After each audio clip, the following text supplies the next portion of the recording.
Hello everyone, Andy here, and here's what you can look forward to in today's episode.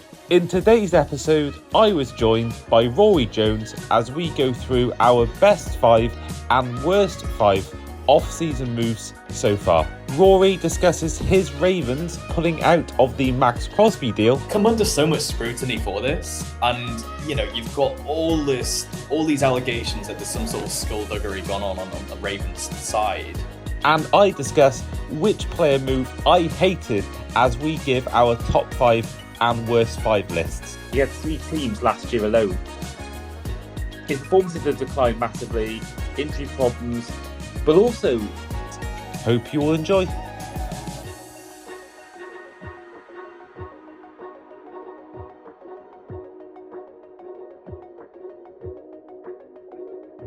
Well, it's currently March and the weather is good, and that means only one thing. Across the Pod is back for a new series. Hi, I'm Andy and welcome back to once again Across the Pod, which I believe is our 6th series of doing this podcast.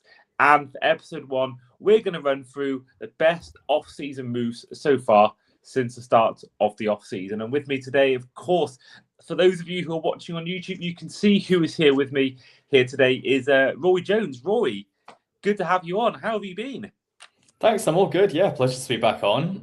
Looking forward to discussing as a Ravens fan, it's obviously been a very quiet couple of weeks for us, so not a lot to talk about on that front. But I mean, yeah, all good talking about the NFL. Yeah, can't wait. And we are back. We are back. We had our usual month-ish hiatus after the Super Bowl. Gives us a chance to reset, recharge the batteries before what is going to be another long NFL season. And we are going to do today what was quite a bit of a theme to last year's off season, our top 10 episodes, but this one's going to be top 5. We're going to try and combine for our top 5 best free agency additions and our top 5 worst off-season moves, I should say, rather than free agency additions. Of course, there'll be some free agency moves mentioned. There'll be some trades mentioned, all sorts of contract extensions. All of that will be mentioned during the episode. So we'll start off with, we'll go for the worst 5, first of all. Ooh, here we go. We're going to combine what we think is our worst 5. And Rory, as you want to guess, I'm going to give you the honours of going first. Who is your first nominee for the worst off-season move of 2026 so far? This one I mean, in terms of our methodology for this, a lot of these moves I've put as I've scored them as being bad moves purely because of the finances involved and the commitment involved. My first one on the list is more to do with the player, but also the direction this particular franchise is heading in, or lack of direction whatsoever. So I've gone with Tua to the Falcons. I mean, I actually was quite high on Tua coming out of college, and I was a Tua apologist for his first few years in the NFL. And honestly, I'd love it if this were to work out. But I think in terms of the Falcons, I just don't like this move for them particularly. I mean, you look at their activity in the last couple of years. Obviously, they paid Kirk Cousins that massive contract and then almost immediately sabotaged it by drafting Michael Penix, who I guess he's shown flashes, but obviously injury prone and suffered an unfortunate injury again this past season. So in terms of their quarterback position, it's just a world of uncertainty and kind of unknowns. And I guess you'd want to sign someone if you're going for a free agent who's going to bring that stability. So for me, I've gone with Tua to the Falcons. Yeah, I actually don't mind this move because purely for I love it as a Dolphins fan personally. I'm glad he's gone, and I'm glad I can talk about him less now on podcasts. But for me, it feels like a risk-free deal for me from the Falcons financially. It's only going to be, I believe it's only the league minimum they're paying him, and all the rest, of course, is what we're paying him. I don't know. The only thing I don't like is Penix. Is what it does for Penix, because you kind of alluded to it there, the fact that he did, have the issue of being drafted and Kirk Cousins already being there. Kirk Cousins finally leaves. What do? They go out and get Tua. I mean, I think it's a 1-year deal. It feels pretty risk-free from the Falcons. I do believe that, first of all, you got what issue we had was going from a left-hander to a right-hander. I think did upset the flow a little bit into the players were getting used to, catching balls from a left-hander and then move to a right-hander, whether that was Brissett, whether that was Skylar Thompson, albeit these weren't very good quarterbacks, but at least now they have two left-handers, so they wouldn't have to change the system that much in that extent. I feel bad for Penix because he must feel constantly right now that he's having to prove himself and having to overcome these doubters. But me personally, I don't believe Tua will be there longer than a year. I think he's shown potential in his career, albeit in small doses, that he could go out and be something good in Atlanta, at least serviceable. But at the same time, I think we've seen a guy who has been completely destroyed by injuries, a lot of concussions, lack of form on the field the last couple of years after getting money, which I think is always a bit of a worrying sign when they start to decline after a big contract. So I think for Tua, I actually don't mind his move. I think it wouldn't be my worst, but I can see a logic. I can see why, because he hasn't proved it enough, and it is quite damaging for Michael Penix's confidence. But I do think it's pretty risk-free. $1.5 million, 1 or 2 years, and then if he's not good, then they can sort of wave goodbye to him. I would stress that with this one, as opposed to my other ones, this is the one I was kind of slightly on the fence about. I think the other ones, I fully believe these are just bad deals, in my personal opinion. I mean, other contenders, for example, I had Geno Smith back to the Jets, because that just makes no sense for anyone. I mean, look at the numbers, probably the worst starting quarterback in the league last season by a mile, and he's on a new team. They even traded a draft pick for him. What are the Jets doing? I don't think they know what they're doing, but that's just with regards to Geno Smith. Maybe it's a sort of transition for them, but yeah, that was another one that was a strong contender. I think with the Falcons, it's just they committed so much money with Kirk Cousins to the quarterback position, and it's because they have so much weapons. When you've got Bijan Robinson and Drake London and Kyle Pitts coming back as well, and you'd like to think at the quarterback position, you want that certainty and that sure guy who's going to come in and, make the most of these weapons they have available. Well, I guess we'll find out what happens with Tua this year in Atlanta. I'm just glad it's not in Miami. Now, my first nominee for worst off-season move so far is, once again, it's a quarterback, and once again involves a quarterback contract. I'm going for the Colts re-signing Daniel Jones on a 2-year, $88 million deal. Now, there's many reasons why I don't like this move. First of all, I've got to say his agent deserves a lot of credit for getting this done, both at the Giants and now. And that's kind of where I want to start, is because we've seen this book before. We've seen Daniel Jones on a contract year at the Giants go out and perform somewhat more than comfortably, get to the playoffs, win a playoff game. And then they give him a new contract over Barkley, might I add, as well. And we all saw his performances decline. And then obviously has a time with the Vikings on the practice squad, and then makes a move to the Colts and has a good first 7-8 games. But I felt like there was a point in the season where teams started to work out the Colts. If you stop Jonathan Taylor, you stop the Colts, and they actually didn't win a game after that Germany game, which is astounding, because that was, I believe, week 8, week 9, certainly early November. And we saw Daniel Jones, I think, start to decline a bit. And then, of course, the injuries came in. They didn't win a game the rest of the season. But I just think $88 million on a 2-year deal, that can go up to worth $100 million, according to ESPN. $50 million guaranteed, fully guaranteed. So yeah, it's, for me, it just feels like a massive overpayment for a guy who's had 7-8 good games, where you could argue some of them he was carried by Jonathan Taylor's legs. So I don't like this move at all. I think Daniel Jones, is a guy that I think we all want to root for. I don't think there's anyone who could sit here and, maybe apart from Giants fans, sit here and go, "Oh, I don't want him to do well."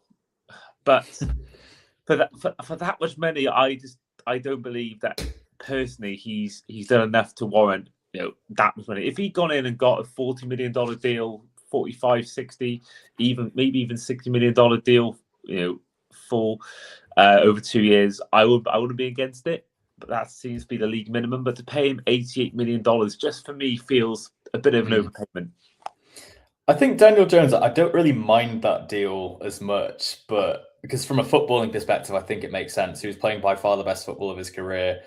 I used to be fully on that train of kind of like him just not being it when he was in New York, and he obviously signed that massive extension that was worth around $50 million a year on the back of that playoff win. And yeah, but personally, I think he had some sort of revitalization, this kind of resurgence when he was in Indianapolis, and he just looked like a completely different player. I think he seemed to click better, and maybe a change of scene was what he needed. But yeah, there is a steep. There is a lot of money that he's gone for. It's it's a hefty one. I think only time will tell. But I actually didn't mind the Daniel Jones one as much as some, just because I think from an on-field perspective, I think that he fits. Yeah, I mean, I hope I'm proved wrong, because it would. I think the NFL needs a Colts to be good again. I think certainly for a lot of people when they first started watching the sport, there was Peyton Manning, there was Andrew Luck, and there was and the whole one of the best rivalries in sports is Colts in the sport scene, I should say, is Colts Patriots, Brady against Manning. And I think the Colts had a lot of problems, and we even saw last year how much it declined after a certain point in the year.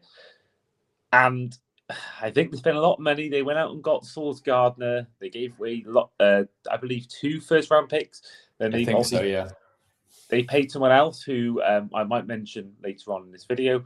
They're spending a lot of money. They're going out aggressively. What is I think certainly a division up for grabs. I think we saw Stroud's decline in the playoffs, and who knows what he's going to be like next season. He shaved his locks, and maybe he's trying to be more focused, and maybe he will improve. And then the rest of the division, the Jags, they've lost some players. They've lost ETN, so there's no guarantee they'll be the same team next year. So I think fair play for the Colts going out and being aggressive in what is an easier division than others, I would say, in the NFL. So yeah, interesting how they'll do, and I think it's going to be an interesting division next year for the AFC South. Rory, time for your second nominee as to your worst off-season additions so far. Now, this one, I'm actually trying to... Yeah, okay, so this one is close to home, and it's a controversial one. Maybe I might have wanted this player to stay with a different team, but I've gone with Linderbaum to the Raiders, purely because 3 years, $81 million is an absurd amount of money to be paying an NFL center. It's a record-setting deal, but I think it's literally like 10 million more than the previous high for a center. I mean, they're overpaying this guy massively, in my opinion, and I'd have loved to have kept him in Baltimore, but I think it's the fact that it was such an extortionate fee, and if we were offering close to that and he was turning it down, look, I mean, you can't blame the guy for doing what's best for himself and his own interest from a financial perspective. But look, you're not going to win many games in Vegas with the Raiders. I'm sorry, but they have proven, if they've proven anything over the last 20 years, it's that they are one of the most incompetent organizations in the NFL, especially on field. I mean, this is the team that traded a third-round pick, or I think it was a third-round pick last year, for Geno Smith to go and, I think, lead the league in interceptions. So why you'd go to the Raiders, I don't know. I mean, I think the Raiders are going to come up later, and I think there's definitely a rivalry brewing between the Raiders and the Ravens, but I just don't like that deal. I think the Raiders overpaid, and yeah, I guess I see what they're doing in terms of, protecting, well, likely it's going to be Mendoza, isn't it, coming out of the draft as their new quarterback. So you can understand that angle, but it's a lot of money, and the Raiders have a lot of weak spots that they need to address. So to invest that much in the center, I'm not sure. Yeah, I mean, I think they maybe made that deal with the expectation that a certain deal we're going to mention in a bit would have gone through, and they had the funds to do it. I completely get what your point is. I do feel like, do you think maybe there's an element of we need to protect Mendoza, just get someone in, and obviously 3-time Pro Bowler the last 3 years, although I do question the how reliable the Pro Bowl votes are these days. But do you think in terms of, he's obviously a high-profile player. He's got the Pro Bowl nods. Do you think in a way maybe they're just thinking, you know what, get one of the best guys available, protect our quarterback. We don't mind what we pay. 'Cause I remember there was Christian Kirk. I can't think of the team was that got him in a few years ago, and it was like a massive overpayment. People were stunned, and he proved to be quite a successful move for them. He proved to have some success, and I forget the Jaguars one when he went to the Jaguars. Oh, it might have been. It was definitely. I won't say to the Jags or Texans, but either way, I remember him coming in on a big deal, and people were like stunned and were saying it was an overpayment. And then he goes out and has some sort of success with them. And I do think in the bound, if he goes out and protects Mendoza and makes a Pro Bowl, and the Raiders make the playoffs, and maybe even win a playoff game, or Mendoza has a good rookie year, I think it'll be worth it. So I think time will tell whether it's a good deal. If he goes out and has a Pro Bowl year, then I think that'll be worth the money.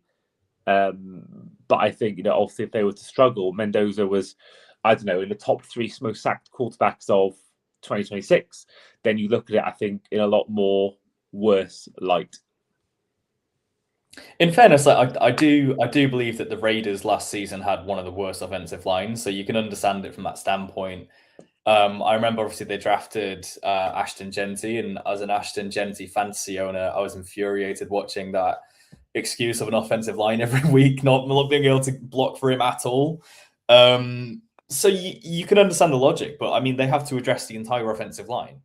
They need weapons across the board, and they've got so much to do. And do you really want to invest that much in one guy who's a solid center? I don't know. I just think it was just slightly too much money. That's the only reason why. And I think I just hate it from a player perspective as well, to go from a team that is continually contending for the playoffs, contending for the latter stages of the playoffs, you'd like to think, with genuine Super Bowl ambitions. I just hate to see those players just leave for a bag, let's be honest, to go to an organization which I couldn't even tell you the last time the Raiders were in the playoffs. I think it was 2021 when they lost to the Bengals. It's a very rare occurrence, isn't it, when the Raiders are in the playoffs? Ever since I've been following the league, they've continually been one of the worst teams in football. And the Vegas move, they've not even racked up many more wins since doing that either. So I'd hate it when you have an elite player on a team that could be a contender, just going and it's not for me. But maybe there's some bias there. Who knows? Maybe. So my second guy is actually he's not really gone for that much of a deal. I'm going to get the exact stats up now of what he's going for. So he has moved to a team in the AFC. That's a little clue as to who it's going to be. And they signed a 1-year, $6 million deal with the Buffalo Bills. I'm going for CJ Gardner-Johnson as one of my nominees. Now, the reason for this is because not only has he declined in recent times, he's had 3 teams. He had 3 teams last year alone. His performances have declined massively, injury problems, but also he's not, from what I've read and what I've heard about, he's not been a great locker room guy. He's not been a great, in terms of fit for like a together locker room. I think, been a lot of problems in his career off the field. And I will say, I've never actually mentioned this before on the pod. He is by far the worst person I've interviewed at any media event. He was rude, and I've seen a lot of reports on him being a bad locker room guy. And I think the Buffalo Bills have sort of prided themselves on being this very together locker room. A lot of good guys. Josh Allen, never any off-field problems. They had Diggs, then he got let go, and then it feels like a very nice locker room. It doesn't feel like there's many egos in Buffalo. And I don't feel like he's a good locker room fit. And also adding the fact that, as I mentioned before, he's not been the best, in the best form of late. A lot of injuries, declining performances, 3 teams within a year. I don't know whether that's a good deal. It's pretty risk-free in terms of it's 1 year, $6 million. And I think, 1 year, $6 million. It's if it doesn't work out, great. Next year, we'll see you later. But I don't think he even lasts a year. I don't think he'll be there. Judging by what's happened the last couple of years of his career, I don't think he'll be in Buffalo come week 18 and come the off season next year. In fairness, he seems to, for whatever reason, really rub people the wrong way in terms of players on the field. I remember, I think was it Mims, the wide receiver that he was playing against. I think back when Gardner Johnson was on the Saints, going into a big bust up on the field, and I think that was when he was a rookie or second year or something like that. And in the last year, he's changed teams quite a bit. I think he had 3. I think you mentioned a minute ago. It's like his 4th team in a year. So. Look, we don't know what he's like I don't know what the guy's like in the locker room, but for whatever reason, teams just seem to be moving. Yeah, there seems to be a clash there at times. Interested to hear about your experience with him, but yeah, I can see why he's on your list actually. Maybe I'd put him in instead of Linderbaum. Well, I'll tell you off camera what really happened, but all I can say is that it was that bad an interview. I couldn't even post it online. Wow. So it was tough. It was tough. But at the end of the day, he'd clearly been there for a while. Was clearly tired, and clearly I believe, the second to last person to speak to him. But he was nice to a child just before me. So I don't want to be based on just being tired. But anyhow, that's another tale for another day, and I will tell you off camera what happened. But yeah, on to our 5th and final nominee for our top 5 worst off-season moves. And as you want to guess, I'm going to once again let you have the honours of having the last pick in the worst 5. So give me your final nominee. Oh, I've actually done this wrong. So I've got 3 more nominees. Well, go on, give me 3, and then let me. It'll be like a suspenseful moment, like almost like the X Factor result show back in the day. You have your final 3, and you'll give me one who you think you'll pick over the rest. Because these 3, I think, are worse than the ones I've mentioned as well. Well, look, I could just give you these 3 and then pretend I didn't tell you the other 2. If that makes sense. No, we can't do that. Now you got to stick with it. Okay, there's 2 more. There's 2 more I want to mention that are way worse than Linderbaum. All right. Well, what we can do if I feel these are worse than Linderbaum, then what we can do, we can always kick Linderbaum out and make our top 5 with the other 5. Let's kick Linderbaum out. Let's pretend I didn't talk about Linderbaum. Linderbaum is gone. He's gone. Okay. So my next, this is a signing that I'm sure he had a great season, and I'm definitely going to annoy some people with this selection. Definitely Colts fans. I know if George Egertor is listening to this, he's going to be fuming. But Alec Pierce with the Colts signing a 4-year, $114 million extension. It's a record-setting deal, averaging about $29 million a year. That's absolutely crazy numbers for a guy who I'm sure he's good. I'm sure he's obviously, they've got the number 1 receiver. They've extended their quarterback. They've extended the number 1 option for him. But for a guy that's had just 1,000-yard season, and it was just this season gone, in the 4 years that he's been in the league, that's a hell of a lot of money. That's a hell of a lot of money. And in general, these massive, wide receiver contracts, they don't always work out as well as they should. So that's purely why he's on my list. Interesting. Yeah, Alec Pierce, he was actually one guy I had written down in my sort of people I wanted to sort of talk about. Best in the league in terms of last year in terms of yards per catch. But again, I don't know whether he has done same Daniel Jones enough to earn that much money. I mean, looking at his he had 1,003 yards on 47 receptions, 21.3 yards per catch. And he has done it with, for half the year with an aging Philip Rivers, a struggling Anthony Richardson. But for me, I just think it's a massive overpayment, and they're going for it. They really are going for it. I mentioned it before with Sauce Gardner and of course Daniel Jones. But yeah, for me, I don't like this move at all. I don't believe he warrants that kind of money. Even if it was $20 less a year, I could be a bit more on side with that. But that much money for just barely over 1,000 yards is not as if he's hitting Jamar Chase numbers, Justin Jefferson numbers. 1,500 yards, 14 touchdowns, anything like that. I don't know. I think that they're Pittman as well, and I think Pittman, you could argue, was just as good a servant to the Colts as Alec Pierce. I do think he's underrated. I will say I do think Pierce is underrated, but I don't believe, even being underrated, he's worth being paid that much. Yeah, no, I definitely understand that. But yeah, that's that brings me on to our last one, I guess. But Go on, go for it. Tell me who it is. Now, this one is a combination of I think this player is massively overrated. I don't particularly like saying. I don't particularly like saying this, but I think considering where he was drafted, I think he's a complete bust to an extent as well. Well, not a complete bust. I'd say he's a bust on balance in terms of where he was drafted and how he's performed. This is Bradley Chubb to the Buffalo Bills. 3 years, $43.5 million. The Bills, I understand they needed to address their pass rush. That was kind of an area that they needed to fix. But I just don't think Chubb was the best option. I'm sure they were probably interested in bringing in Trey Hendrickson and various others. But from a Buffalo perspective, surely you could be more aggressive. They're in a Super Bowl window. They've got an MVP quarterback. They've got the guy who just led the league in rushing yards for the last season. I just think there were better options out there. Maxx Crosby was available.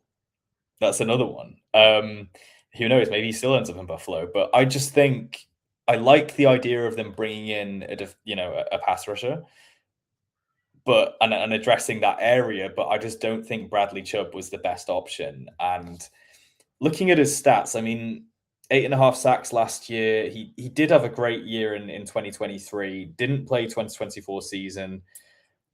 I just don't think we've seen the production throughout his career to really justify that level of contract. In my personal opinion, look, I think fundamentally he's still a good player, and they've addressed an area of need. I just think there were better options available for the Bills, and slight overpayment. That's just my personal take on it.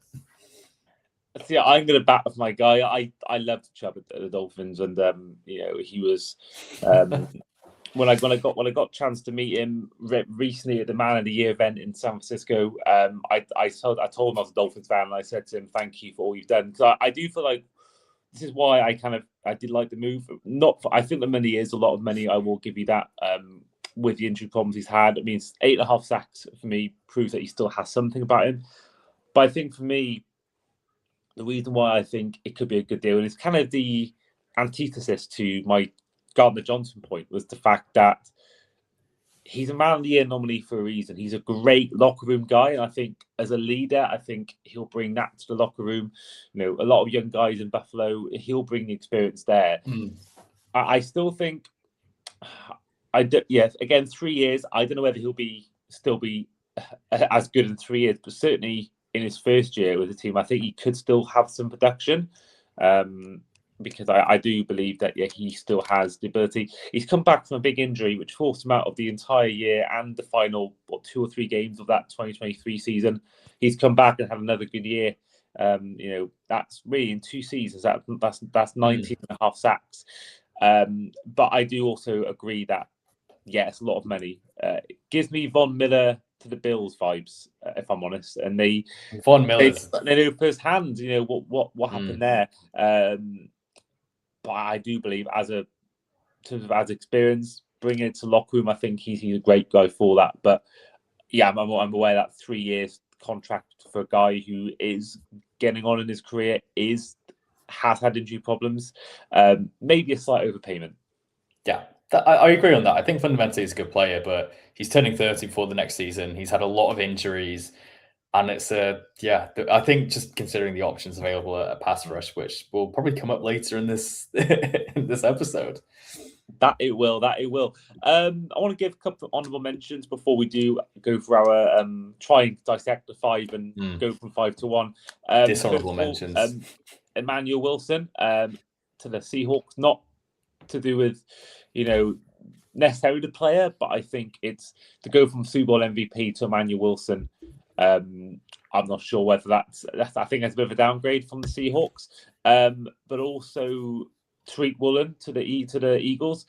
You're not a fan of Woolen to the Eagles? No, I Ooh. think for me, he showed some flaws last year. He almost cost the Seahawks in the playoffs, where he had that taunting penalty. I can't think whether it was against the Niners or the Rams, but I think there were some problems on the field, and he almost cost him, and I don't know whether that's a good fit. But I think I'm happy with our five. I'm happy with our five we've gone for.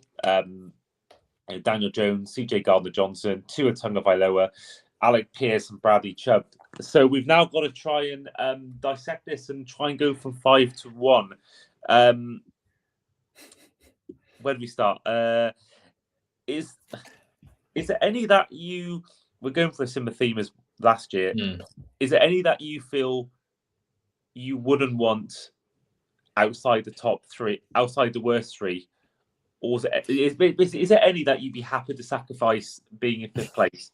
Sacrifice Tua. I think Tua is kind of like, I'm on the fence. I mean, I will say this year, I've not seen many moves that I think are just outrageously bad. We've not seen Cleveland trading 3 first-round picks for Deshaun Watson. Like, we've not seen anything in that stratosphere. But yeah, Tua, I think I can sacrifice. I feel like Alec Pierce, I just think is such a massive overpayment. And I'd say Pierce seems to be the one that we really agree on. I think he might be the one common denominator there. Yeah, I feel like Pierce has to be at least in the top 3 because he's the only one we both put across. I'm happy to put Gardner-Johnson 4th purely because it's only a 1-year, $6 million deal, and they can always cut him if he's causing some problems. History there though. So I think we got Tua 5th, Gardner-Johnson 4th. That means we got Bradley Chubb, Daniel Jones, and Alec Pierce. Very Colts heavy top 3. So, I don't hate the Colts. People are going to think we absolutely hate them. People are going to think we absolutely hate the Colts here. I think Pierce has to go 1. I think Pierce has to go on. The fact we both talked about him, I feel like you didn't agree with my Daniel Jones take, and I didn't agree with your Bradley Chubb take per se. So I'm going to put Pierce 1, I think, which leaves 2 and 3 between Bradley Chubb and Daniel Jones. It's kind of think, it's whether who disagrees with who more? Do I disagree with Bradley Chubb more, or do you disagree with Daniel Jones more? That is the question. I'm quite against Daniel Jones actually being there because I feel like he was if he comes back and plays the same way he was the first half of last season, I think they're a playoff contender. I think they can well win that division. So they were like 7-1 or something, weren't they? Like to start the year. So if he can rediscover that form after his injury, I think that's a great move. Fair enough. Then, I think we'll put Daniel Jones 3rd. So that means defending a fellow Jones. So we've got 5 Tua, 4 Gardner-Johnson, 3 Indiana Jones, 2 Bradley Chubb, and 1 Alec Pierce. Do let us know in the comments your thoughts on that top 5. And we will put a social media graphic out anyway. So that will allow you guys a chance to voice your opinions on our worst 5. And Bradley Chubb, I do apologise. I know I met you in person recently, but don't hold it against me. It's Rory's fault. We'll move on to now our best 5 off-season moves. I think I'll go first this time because I want to continue on your anxiety of mentioning the one that you want to mention. So I'm going to mention one I want to get in. And that is Mike Evans to the 49ers. Now, I'm aware the injuries were there, but I think at the Bucks, he was the number 1 guy to throw to. He was the main guy. You had a Godwin decline. But I think now with Evans coming in, I think you've got him as probably your 2nd or 3rd choice to throw to. You've got George Kittle you can throw to. McCaffrey's there to throw the ball to, run with.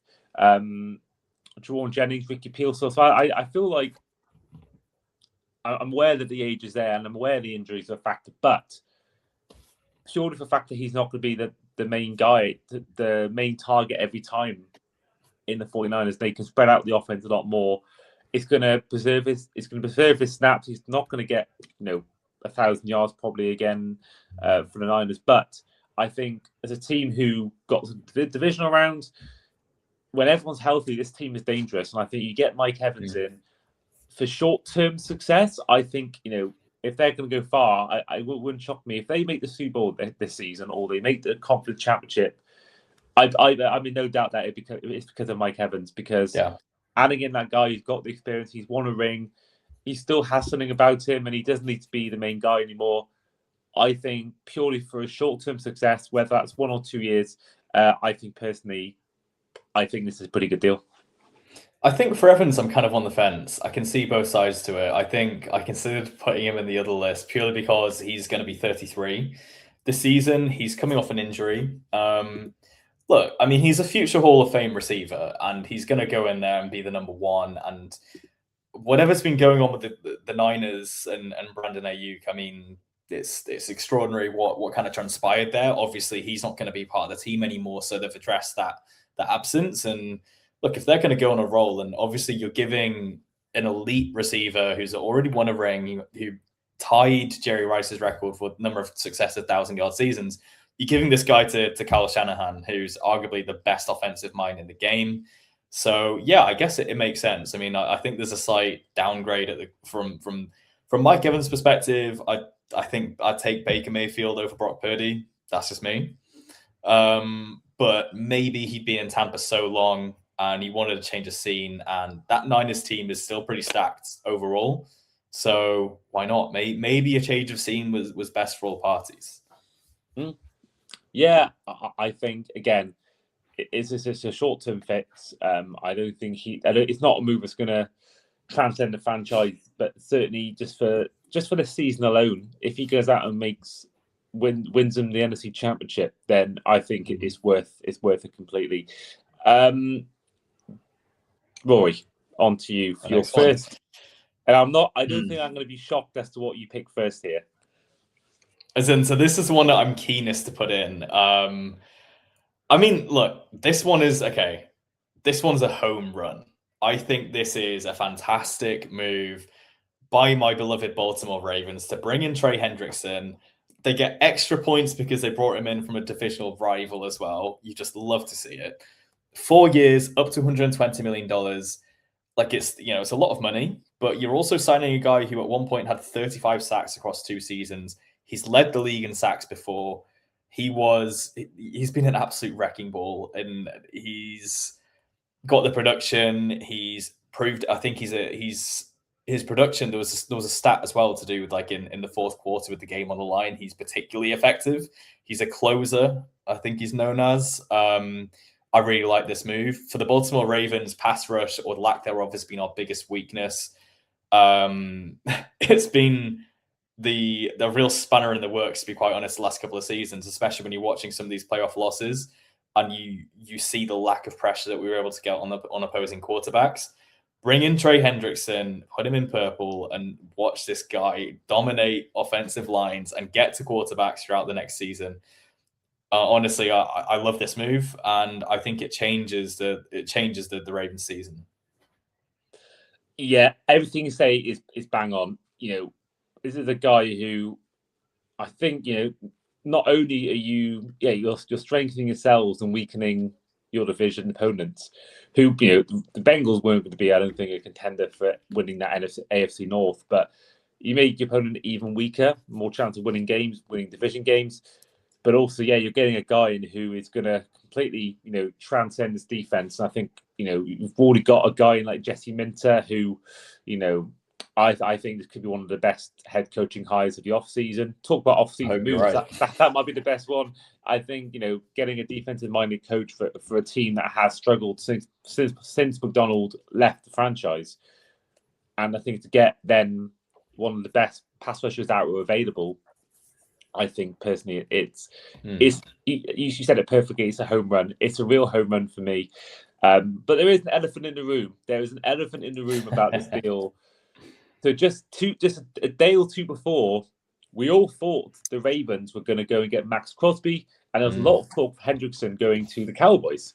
Maxx Crosby, they accepted a deal from multiple first rounders.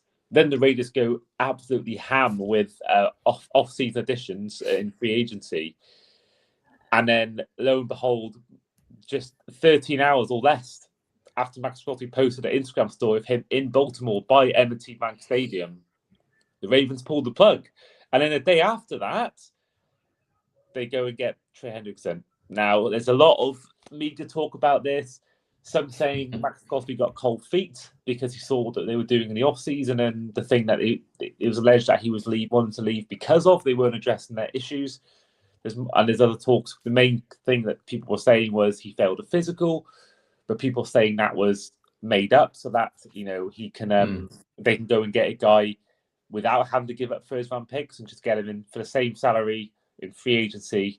And actually, I've not actually watched a video yet, but there's a video on Maxx Crosby's podcast where he goes out and says that it was all a lie. I think the two really controversial ones, I think, there was the thing about the not chartering a private jet for him, and then there was the other one about like DaCosta. Basically, I think he didn't see DaCosta when he arrived, and he felt like there was a weird vibe, I think.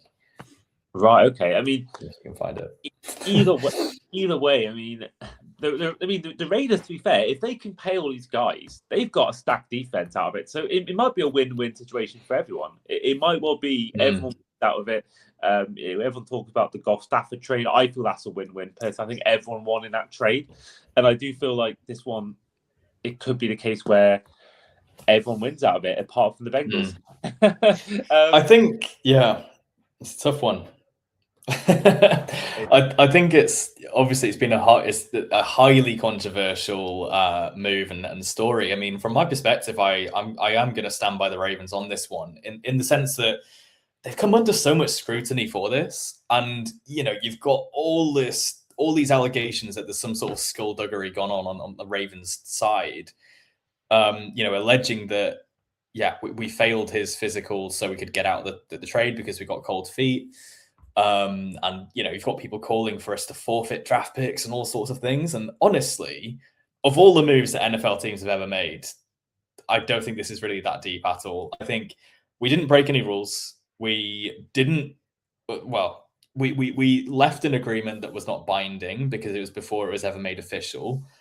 By all accounts, on the Ravens side, they saw serious concerns with his knee. And look, time will tell, because if Maxx Crosby goes back to the Raiders and has 5 or 6 years of playing at an elite level, people will start to ask questions. However, if Maxx Crosby only has maybe 2 or 3 years left and then has to retire due to his knee or something along those lines, then the Ravens would be proved right, I guess. So we don't really know at the end of the day. There's a lot of discrepancy in terms of how people have observed his knee. Obviously, I think he's 9 weeks out from his surgery.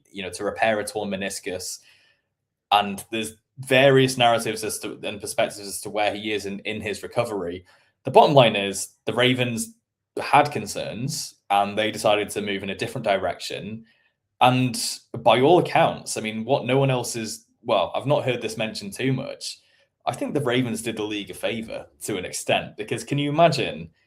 Because they were talking to Trey Hendrickson, I believe, throughout the whole process before they even traded for Maxx Crosby. So, and according to DaCosta, the plan was actually to bring both of those guys in. But can you imagine a defensive line with both Crosby and Hendrickson? I think the league should be grateful to the Ravens for not making that happen and just tormenting quarterbacks for the next couple of years. I mean, yeah. If anything, they should be thanking them.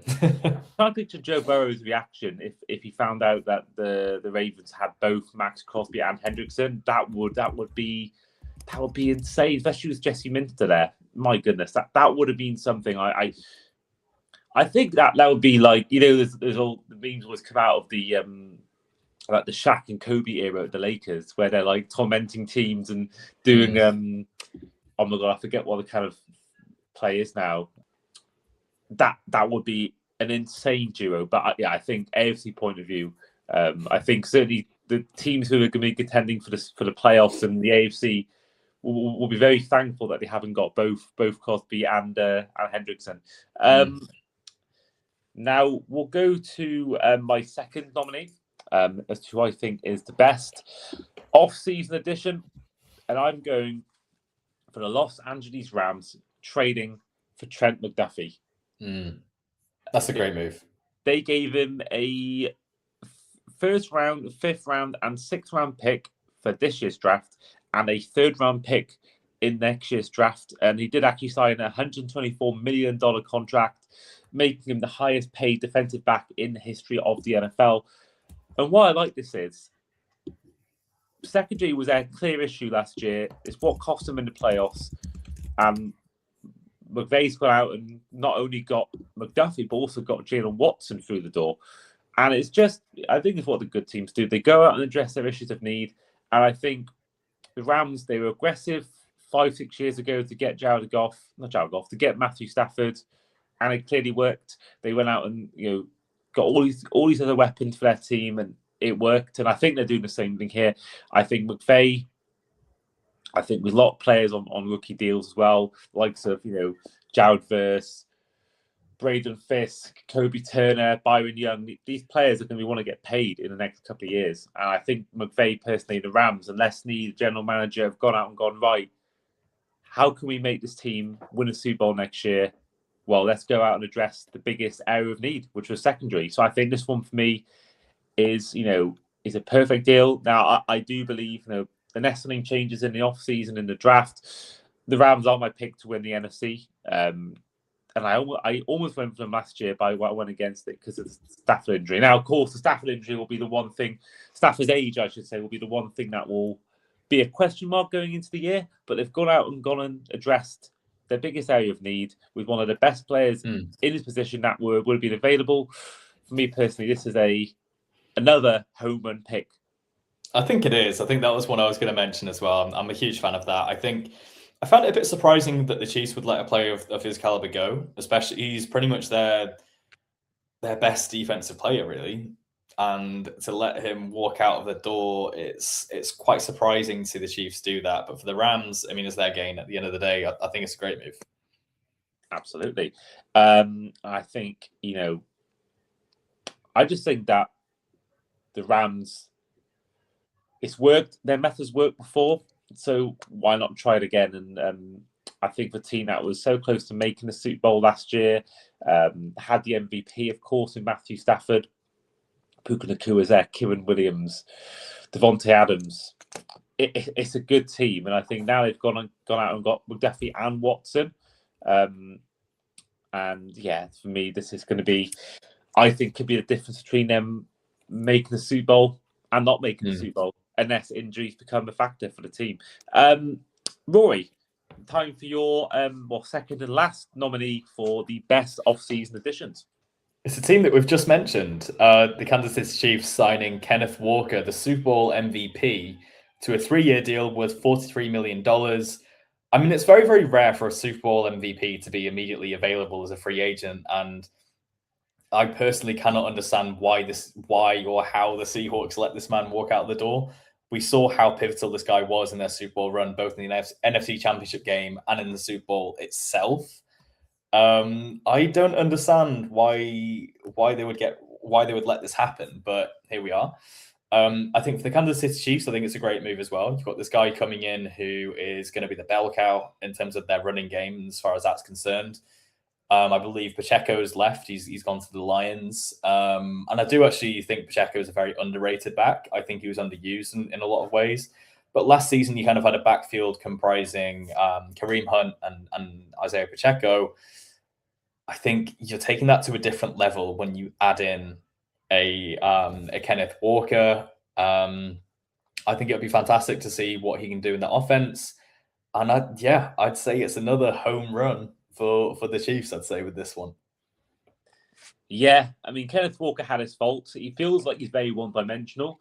But when that dimension works well, as we saw, in Super Bowl 60, it works pretty well. So I think Pacheco is a good running back, but I think Kenneth Walker is just that bit level above.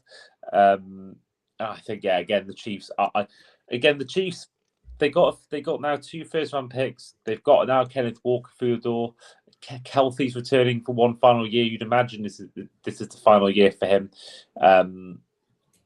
I think the Chiefs, I don't know whether they're contenders again, but I think they're closer than they were a month ago, I think, to being once again. I think the Chiefs will be back. I think we all know that it will happen again. I think, even if it might be a couple of years away from the playoff spotlight, or at least the AFC Championship spotlight, I think Kenneth Walker, coming in, I think within the next 3 years, I can see them in that contract, at least making one AFC Championship with Kenneth Walker there, provided he stays healthy. So, yeah, good deal for the Chiefs. And I think, if you are a Chiefs fan, let me know in the comments how you think you'll do this year, because they feel like a bit of an enigma to me, because they were so bad last year, but the players are there. They've got the players there. The players on their day can be good. So it could be just a one-off year where they were bad, but it could be another 2 years of struggle. So I'm really intrigued by the Chiefs this year. I can't call right now how I think they're going to do. I really can't. It's they're one of the most intriguing teams, I think, going into this year. Well, the final one I want to put forward. Now, I'm torn between two, and I want to give both. I'm willing to have a second opinion on this.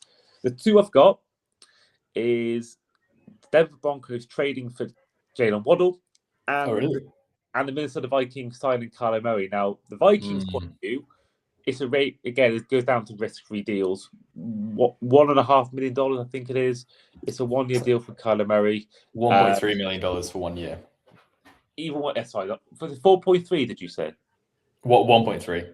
1.3, sorry, yeah. So that's risk-free. Kevin O'Connell has got history of improving quarterbacks. Even though I think Kyler Murray is limited, mainly due to his height. We've seen on his day what he can do. We've seen him, at one point was MVP frontrunner after 8-9 weeks.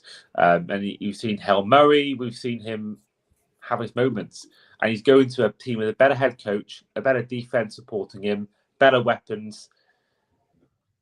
But then the Waddle one, obviously a guy that I hold close to my heart. He's one of the best WR2s in the league, and to have him, as well as Courtland Sutton, in this Broncos offense is also a great deal, because you could argue, maybe they slightly reach in terms of what they gave up draft pick wise. But I think, as a second choice receiver, there's only really I can think of T. Higgins and maybe Devonta Smith that are better than him as second choice receivers in the league. I'm probably missing someone completely obvious. So I think for that makes it good as well. So I can't quite pick out the two who I want to put in, if I'm honest. Is there any that you think out the two you would have over the other in this top five? Personally, I mean, I like the Waddle move. I like what it does for the Broncos in terms of giving Bo Nix an extra weapon, a fantastic receiver. He's been solid, to my knowledge, in his few years in Miami, and he's still pretty young as well, still very much in his prime. I think it's a nice move by the Broncos, who obviously they were so close to making it to a Super Bowl. I mean, you could very well argue that if Bo Nix wouldn't have sustained his injury when he did, they might well have gone and beaten the Patriots and played against the Seahawks in the Super Bowl. We don't know how that would have panned out, but to strengthen that receiving core and give their quarterback an extra weapon, I think is great. I mean, Bo Nix has been developing quite a bit. He really came on last season, and he was fantastic leader, I guess, on that team and driving force to where they got to. Personally, though, I do really like the Kyler Murray move to the Vikings. I think the fact that the Vikings move with the drafting of CJ McCarthy, the drafting of JJ McCarthy, I don't think it's really worked out as expected. Obviously, he was injured the first year. And then last season, we saw quite a few different struggles. And I think you look at that roster and you look at the head coach and you realize how much potential that they have there. Adding a blue chip quarterback who's had some success in the league, a former number 1 overall pick in Kyler Murray, I think is a great move. And he's, let's be honest, he's going to end up starting for them week 1, unless anything completely unanticipated happens between now and then. But also paying him just the $1.3 million, that it's an absolute bargain, I think, for a player of his caliber. Yeah, I think, again, it's, if you get a guy on a $1.3 million deal under a head coach who's got a history of improving quarterbacks, he made Josh Dobbs look good for a couple of weeks. Kirk Cousins-Sisky had his best year with McCarthy as his head coach. And we saw Sam Darnold. The start of his renaissance was under Kevin O'Connell. And I think Murray, again, he can use his legs now and again when he needs to. I think, don't know how much this has of a saying on how a player does, but he's saying that he grew up a Vikings fan. He said he cried when Brett Favre threw the pick in the NFC Championship. So that also goes, I mean, he's been questioned before about having attitude problems and, you know, all the Call of Duty memes. But if you've got a guy who grew up loving your team, that must mean something for having the desire to play and perform well. So, yeah, we'll put Kyler Murray in and we'll keep Waddle as our honourable mention. So now it leaves the top 5 to try and pick the top 5 between. So it's Mike Evans from the Buccaneers to the Chiefs, the 49ers, Hendrickson to the Ravens, McDuffie to the Rams via the Chiefs, Kenneth Walker to the Chiefs, and Kyler Murray to the Vikings. Now, I feel like personally we've used the term home run for Hendrickson and McDuffie. I think we should keep them as the 1 and 2. But I'm more open to ideas for 3 to 5. I'm more than open to have suggestions for how you think, what you'd put as 5 and what you'd put as 4 and 3. Personally, I think I do really like the Kyler Murray move. He's QB1. He's on such a low salary, like that, just the market rate, basically. And they've got nothing to lose from that. I just think it's a fantastic move. It's a savvy move. So I do rate that one particularly highly. If it was me, I'd put maybe Murray at 3. Yeah, that works. The other 2, so we've got Hendrickson and who else is in this? we've got Hendrickson and McDuffie. Those are a lock for 1 and 2. Oh yeah, they're 1 and 2. Kyler Murray. You know what? Purely because I feel like you winced more at Mike Evans and I winced to Kenneth Walker. I like the Walker deal, but I felt like you had your reservations of Mike Evans, so maybe we'll put Evans 5th and Walker 4th.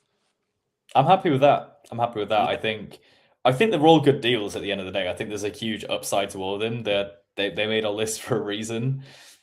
I guess that leaves 1 and 2 then as to who's 1 and who's 2. Oh, this is really tough. This is a lot tougher than the worst 5, I will say, to try and pick a number 1, because they both have massive upside. They're both joining teams that are going to be, I think, contenders. I mean, again, my only pick for a Super Bowl is Ravens-Rams. I did a tweet on it the other day, albeit when the Crosby deal came out, but Hendrickson, it's the same kind of deal.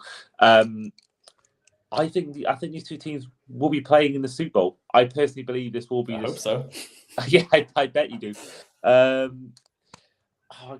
Hendrickson, I think he'll have better stats, but I think definitely might have the bigger impact in terms of how team. No, but they're both, I think, making the Super Bowl. So this is tough. This is really tough. I think this is so hard. I think really you could have one of them at number 1, one at number 2, and someone else could say this person number 2, this person number 1, and I don't think personally anyone would mind whether they put Hendrickson 1st or 2nd or McDuffie 1st and 2nd. I think either way, it's 1A, 1B in my opinion. They're both very good deals. Yeah, I agree with that. I think they're both kind of changing the kind of trajectory of the season for both teams. I'd put Hendrickson 1 just purely because I think the Ravens' pass rush was so bad last season and the year before. Drafting the likes of Adafio Wade didn't really work out in Baltimore. He'd left, and now I think he's signed a huge deal with the Commanders. So fair play to him. I think he had a good second half of the season when he was in Los Angeles. So David Ajabo hasn't really worked out, and we had Kyle Van Noy, who a couple of years ago led the team in sacks, but last season it wasn't. We didn't really see the same production there. So I think, given how massive that weakness was, it got so bad that Chris Collinsworth himself, the man who loves everyone, literally said on a broadcast, I think during our loss to the Steelers, he literally said during that broadcast that if the Ravens lose this game, it's because of their lack of pass rush, and I couldn't agree more. So bringing in an elite pass rusher of Hendrickson's caliber, that's going to transform the Ravens, and I just think everyone wins with that one. I think it's just such a great move. You can see the smile on his face. I never saw him look that happy when he was in Cincy. So you look at, he just looks absolutely elated in when he's signing. I love this move. I just think it's brilliant. I think he looks a lot better in purple as well. So yeah, that's my number one. I guess you might think otherwise.